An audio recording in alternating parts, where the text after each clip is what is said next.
Welcome back. After almost coming into standstill 2 years ago due to the COVID-19 pandemic, the tourism industry has begun to revive again, particularly in ASEAN, including Indonesia.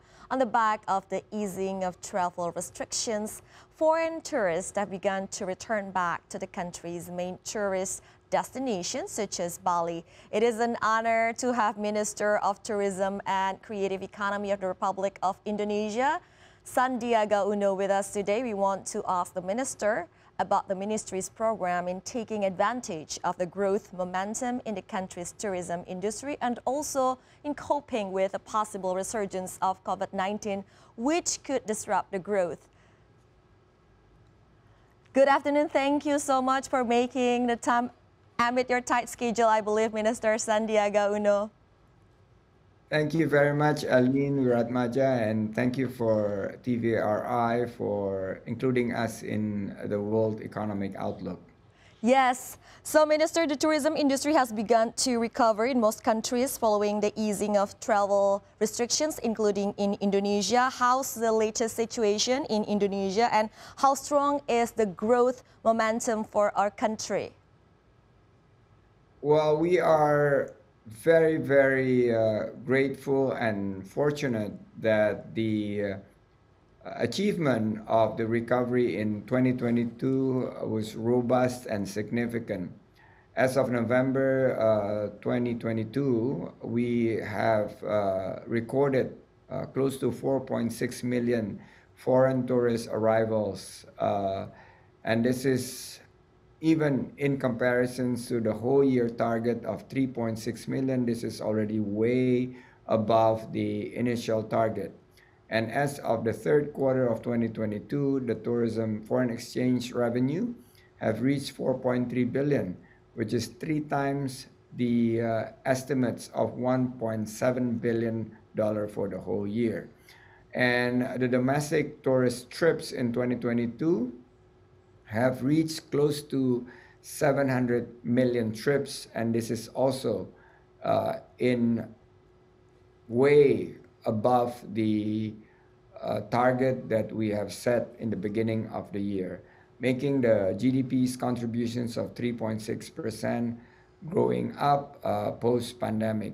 In terms of the creative economy sectors, we also see some robust performance by the industry, reaching the exports of close to 24.8 billion US dollar, with the economic value added reaching close to 1,300 trillion rupiah for the sectors. But most importantly, and I am very astonished by the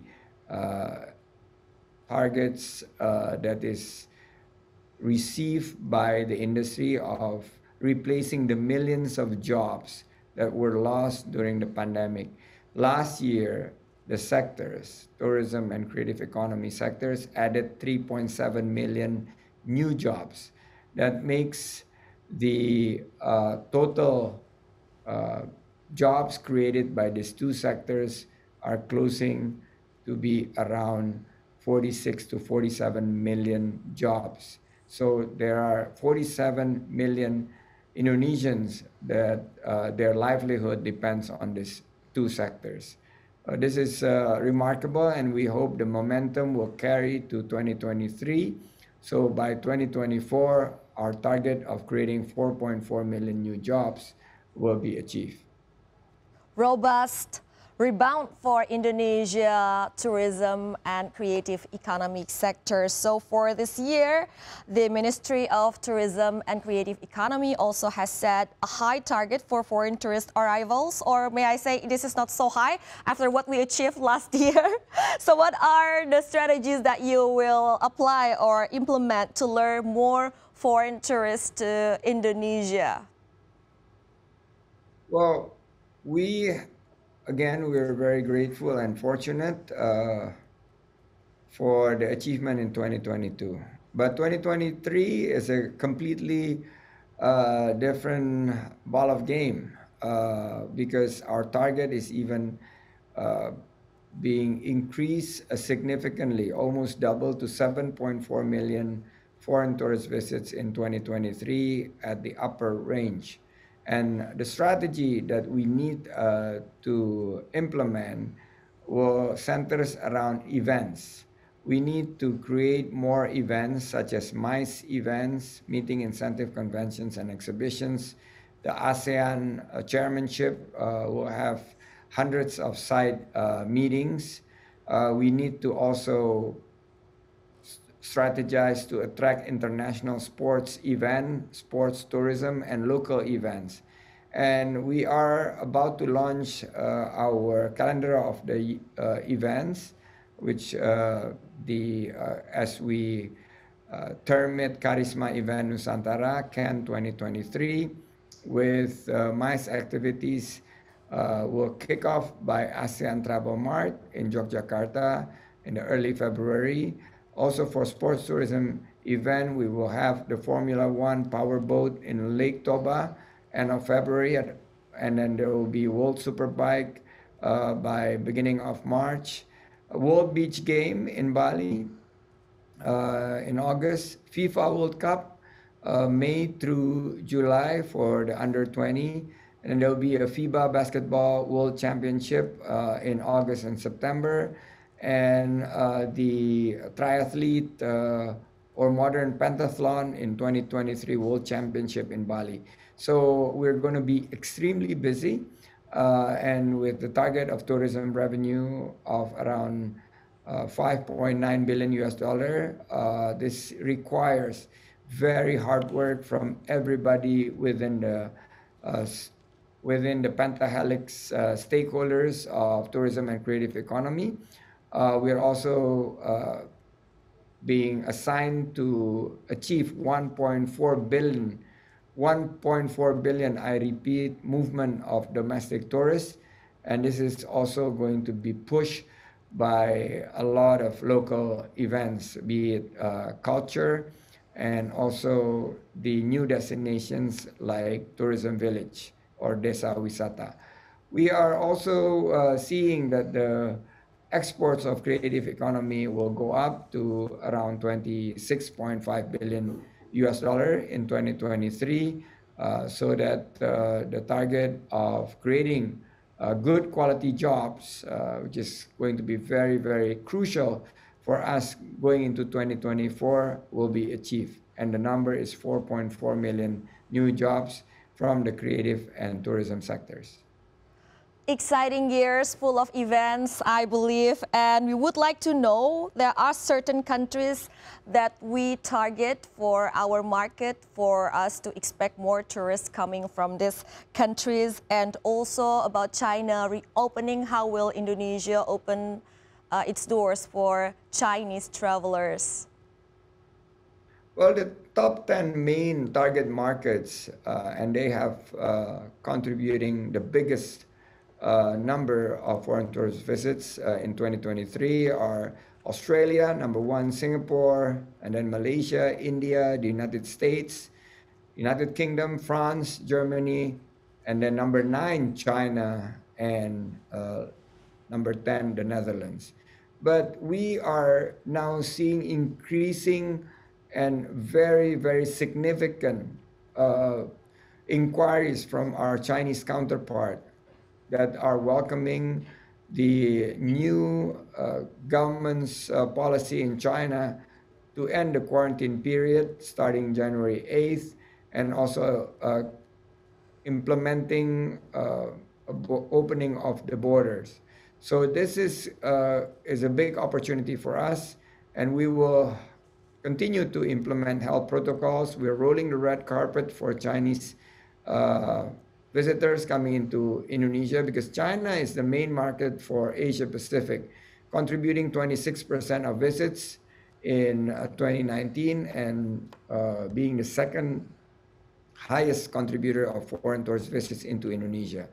Also, Chinese tourists have contributed 24% of spending in the Asia Pacific region. So we hope that foreign tourist visits, in particular the Chinese tourist visits, will be able to boost the recovery and the rebound, and we could support the strengthening of the Indonesian economy, in particular creating good quality jobs. Okay, we know that as the PPKM mobility restrictions lifted, this will help increase the number of domestic tourists. You also mentioned previously we expect 1.4 billion movement of domestic tourists. How large is the contribution of our domestic tourists to the tourism sector as well as the economy, creative economy of Indonesia? It's massive, really, really. We are welcoming this PPKM regime ends by last December, end of last year. And this is a breath of fresh air for the sectors. Mobility means increase in opportunity. And mobility means good news for tourism and creative economy. So we are revising our targets for 2023.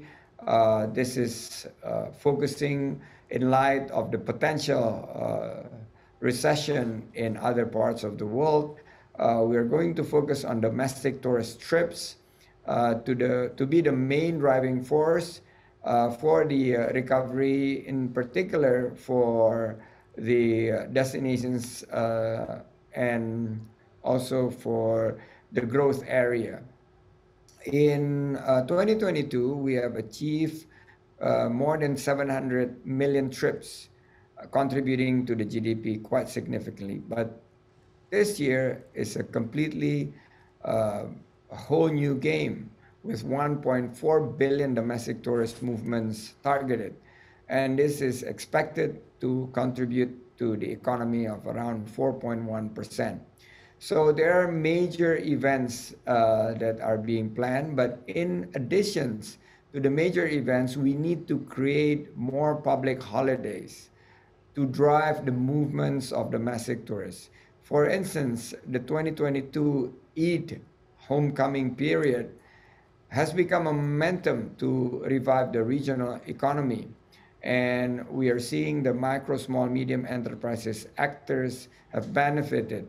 Last year, Eid celebrations or Lebaran, 80 million people were traveling. They went home for Eid, and 48 million of them are traveling within the area, spending around 72 trillion rupiah.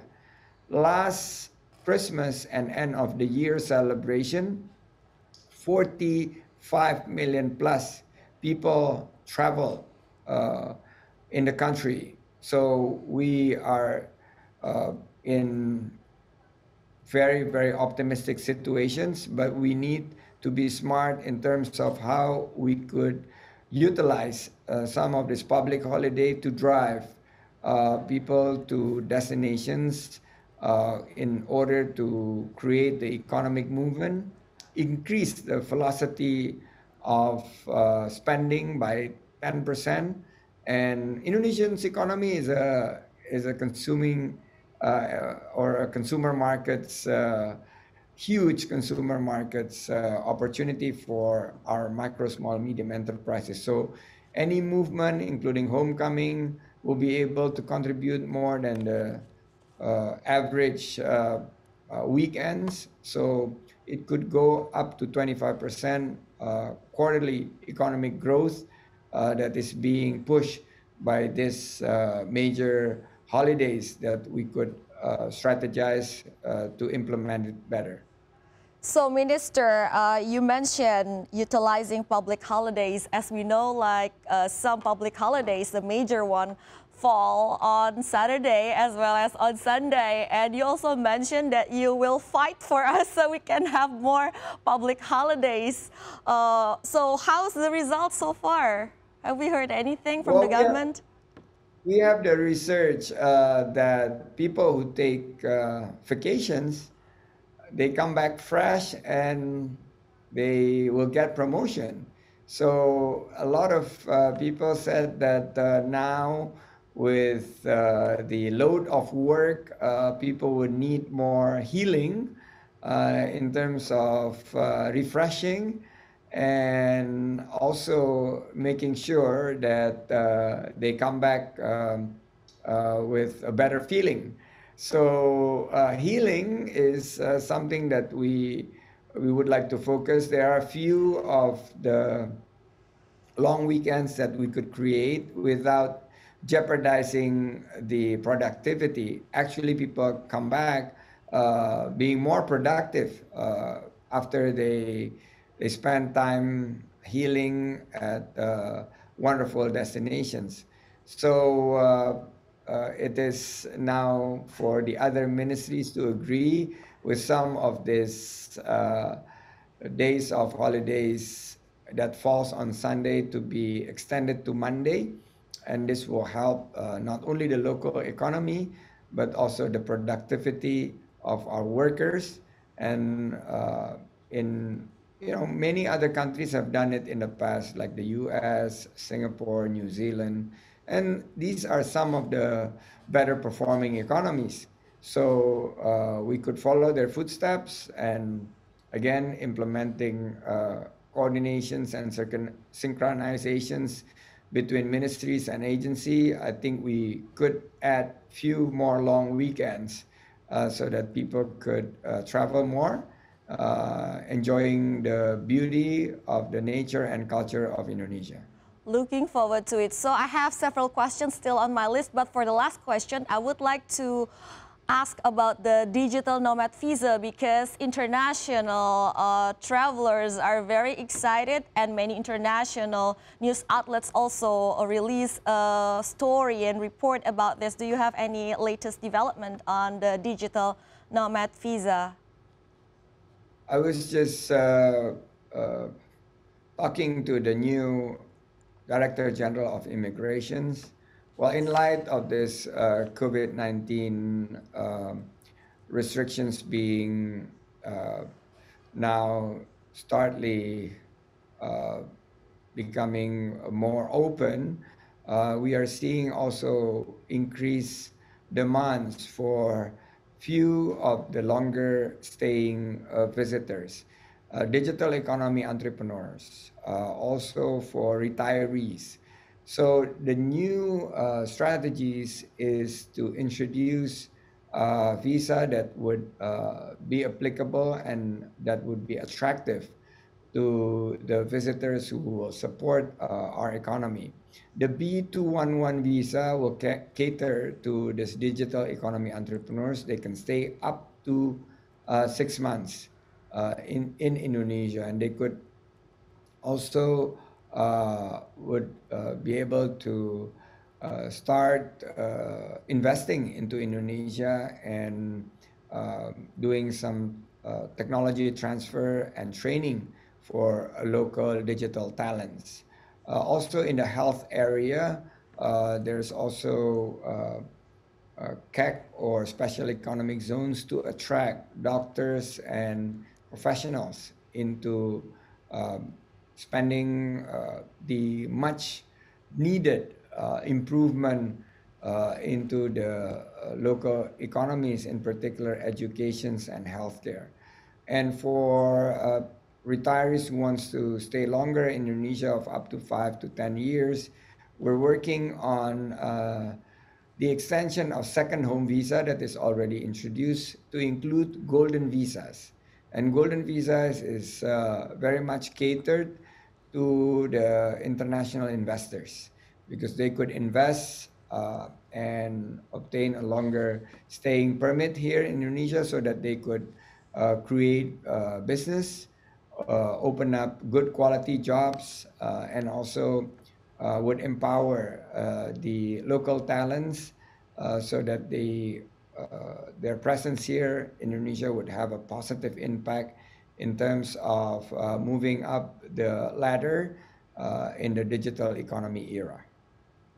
Thank you very much, Mr. Sandiaga Uno, Minister of Tourism and Creative Economy of the Republic of Indonesia. Thank you very much and good luck. And hopefully we will have, I'm very optimistic and I will fight for the recovery of 2023 because we are seeing some robust performance on all sectors of the economy, and we need to work hard to achieve a much better number in 2023 and beyond. Thank you very much. Thank you very much and best of luck on your endeavors.